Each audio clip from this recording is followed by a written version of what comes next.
السلام علیکم ورحمۃ اللہ وبرکاتہ۔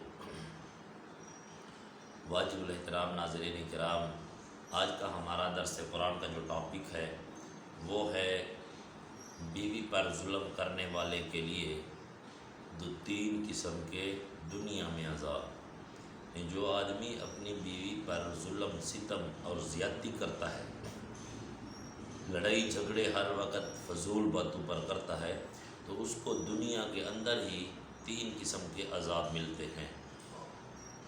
اللہ رب العالمین نے خاوند اور بیوی کی جو محبت کا بیان کیا ہے قرآن کریم میں بہت مقامات پر۔ سورۃ روم کی 21 نمبر آیت میں اللہ فرماتے ہیں وَمِنْ آیَاتِهِ، اللہ رب العالمین کی جو نشانیاں ہیں، ٹھیک ہے، اللہ رب العالمین کی نشانیوں میں سے ان خلق لکم من انفسکم، یعنی اللہ رب العالمین کی نشانیوں میں سے کچھ نشانیاں یہ ہیں کہ خلق لکم، اللہ نے تمہارے لیے پیدا فرمائے، مردوں کو اللہ نے خطاب کیا، خلقا پیدا کیا اللہ نے، لکم تمہارے لیے، من انفسکم تمہاری جانوں میں سے، یعنی تم میں سے اللہ رب العالمین نے پیدا کیا تمہارے لیے ازواجن، ازواجن یعنی زوجیں، یعنی بیویاں۔ اللہ نے تمہارے لیے تمہارے جسم میں سے، تم میں سے اللہ نے تمہاری بیویوں کو پیدا فرمایا، کیوں؟ لِتَسْكُنُوا إِلَيْهَا، لِتَسْكُنُوا إِلَيْهَا، تسکنو سکون سے نکلتا ہے، یعنی اس لیے کہ تم ان سے سکون حاصل کرو، عزت حاصل کرو، ٹھیک ہے، تمہاری ان کی وجہ سے بے چینی ختم ہو جائے۔ وَجَعَلَ بَيْنَكُمْ، وَجَعَلَ بَيْنَكُمْ مَوَدَّةً وَرَحْمَةً، اور اللہ نے بنایا ان بیویوں کے اور خامن کے درمیان، میاں اور بیوی کے درمیان میں اللہ نے بنایا مودتاً، ٹھیک ہے، الفت اور محبت، خامن کے دل کے اندر بیوی کے لیے اور بیوی کے دل میں خامن کے لیے، ورحمتاً اور مہربانی، وہ جوانی سے لے کر بڑھاپے تک ایک دوسرے پر مہربان رہتے ہیں اور ان کے اندر محبت ہوتی ہے اور مہربانی ہوتی ہے ایک دوسرے کے لیے۔ اللہ رب العالمین نے یہ بنایا ہے۔ اگر ایک آدمی ان تینوں نعمتوں کو ضائع کرتا ہے جو اللہ نے مقدس کلام کے ساتھ فرمایا، تو اس سے بدبخت آدمی کون ہو سکتا ہے؟ سب سے پہلے جو آدمی اپنی بیوی کو مارتا ہے، اس پر ظلم کرتا ہے، زیادتی کرتا ہے، بات بات پر اس کو پکڑتا ہے، ٹھیک ہے، اس کو تنگ کرتا ہے، تو ایسے آدمی کے لیے یہ تین عذاب ہیں۔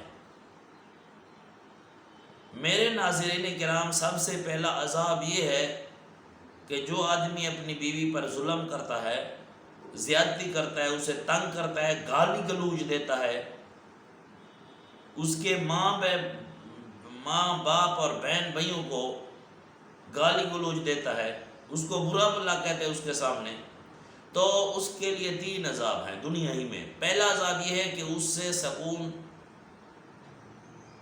لیا جائے گا، یعنی وہ آدمی بے سکون ہو جائے گا، کیونکہ قرآن کہتے ہیں کہ میں نے تمہارے لیے خلق لکم من انفسکم ازواجا لتسکنوا الیہا، کہ میں نے بیویوں کے اندر تمہارے لیے سکون رکھا ہے، اور وہ آدمی سکون کو خراب کرتا ہے، جو اللہ نے خود مقدس کلام میں سورۃ روم کو 21 نمبر آیت میں 21 پارہ ہے، اس میں اللہ نے وعدہ کیا ہے کہ بیویوں کے اندر تمہارے لیے سکون ہے، اور وہ آدمی اس سکون کو ضائع کرتا ہے تو اللہ اس سے وہ لے لیتا ہے، وہ سکون لے لیتا ہے، ٹھیک ہے، کس وجہ سے؟ کہ وہ اپنی بیوی کو تنگ کرتا ہے، اس پر ظلم کرتا ہے، اسے مارتا پیٹتا ہے بغیر کسی وجہ کے۔ حالانکہ مارنا پیٹنا تو اتنی قرآن میں اجازت پہلی بار نہیں ہے کہ اگر وہ کوئی برا کام کرے، تمہاری اطاعت نہ کرے، تمہاری بات نہ مانے۔ اللہ فرماتے ہیں واللاتی تخافون نشوزہن، اگر تمہیں خوف ہو کہ وہ تمہاری نافرمانی کرے گی، تمہاری بات نہیں مانے گی، تمہاری بیویاں، تو اللہ اسی طرح نہیں فرماتے کہ اس کو مارو، پہلی بار نہیں، بلکہ فرماتے ہیں پھر کیا ہے، فَاعِظُوهُنَّ، کیا ہے، فَاعِظُوهُنَّ، تم اسے واعظ کرو، فَاعِظُوهُنَّ، اسے نصیحت کرو، اسے پیار سے سمجھاؤ یار، یہ طریقہ قرآن نے بتایا. اگر اس پیار اور محبت اور نصیحت پر نہیں مانتی، پھر بھی تمہاری نافرمانی کرتے ہیں، تمہاری بات نہیں مانتی، تو قرآن کریم کہتے ہیں واہجروہن فی المضاجع، اسے اپنے مضاجع کو جدا کرو، اس سے بول چال چھوڑ دو، بس رہنے دو، سب کچھ اس کو دو، کھانا پینا پہنا سب کچھ دو، لیکن اس کے ساتھ محبت نہ کرو. یہ اس کی سزا ہے وہ اس عورت کے لیے جو تمہاری نافرمانی کرے. واللاتی تخافون نشوزہن، نشوز کا لفظ ہے تخاف، اگر خوف ہے تمہیں، تو پھر یہ دوسری سزا قرآن نے مقرر کی ہے. اگر اس پر بھی سیدھی نہ ہو جائے تو پھر قرآن کا وزربوہن، تیسرے مقام پر جو ہے نا وزربوہن ہے. اب ہم اسی طرح نہیں کرتے، ہم نے سمجھایا، واز کیا، قرآن حدیث کے مطابق ان کو سمجھایا، نہیں سمجھایا تو پھر اس پہ سکونی تو آئے گی نا. تو ایسے آدمی کے لیے پہلا عذاب دنیا میں یہ ہے کہ اس سے سکون اٹھایا جائے گا، اس کا دل بے سکون رہے گا. ایک تو یہ بات ہے. دوسری بات یہ ہے کہ اس کا کوئی کام بھی سیدھا نہیں ہوگا. جب گھر سے نکلے گا تو سارے کام ٹیڑھے، جو بھی کام کرے گا اس میں سیدھ نہیں ہوگی، اس کا کام سیدھا نہیں ہوگا، سیدھا کام بگڑ جائے گا. جہاں بھی جائے گا اللہ اس کی عزت نہیں بنائے گا. جو اپنی بیوی پر ظلم کرتا ہے، زیادتی کرتا ہے، اسے مارتا ہے، اسے گالی دیتا ہے، تو ایسے آدمی کے لیے بغیر عزت نہیں ہوگی، اس کا ایک کام بھی سیدھا نہیں ہوگا، پریشانی میں رہے گا. کیونکہ ہمارے سرائیکی زبان میں ہے چل دی خیر تا کل دی خیر، چل دی خیر کونی تا کل دی خیر کونی. مطلب یہ ہے کہ اپنے چل کی اگر خیر ہے تو کل کی خیر ہے، کل جہان کی. اگر اپنے چولہے کی خیر نہیں ہے، چولہا بیوی سے مراد ہے، ٹھیک ہے، تو اگر باہر جائیں گے تو باہر بھی اسی طرح پریشانی ہوگی. دوسرے نمبر پر یہ عذاب ہے. اور تیسرا عذاب یہ ہے کہ اس آدمی سے رزق اٹھایا جاتا ہے، اس آدمی کا رزق اٹھایا جائے گا، اس کا رزق تنگ کیا جائے گا. جو اپنے گھر والوں کے ساتھ جھیڑے جھگڑے کرتا ہے، اسے مارتا ہے. تو میرے پیارے ناظرین کرام، ہمیں چاہیے کہ ہم یہ اس گھر کے اندر اتفاق لائیں، ٹھیک ہے، پیار محبت کے ساتھ نصیحت والا معاملہ کریں، نصیحت کریں گھر میں. اگر اس سے کوئی غلطی ہو جائے تو اسے نصیحت کریں نا، اس کو مارنے پیٹنے کی کیا اجازت ہے. تو میرے پیارے ناظرین کرام، چاہیے ہمیں کہ ہم بے اتفاقی کو گھر سے نکال لیں تاکہ ہمارا سکون بن جائے.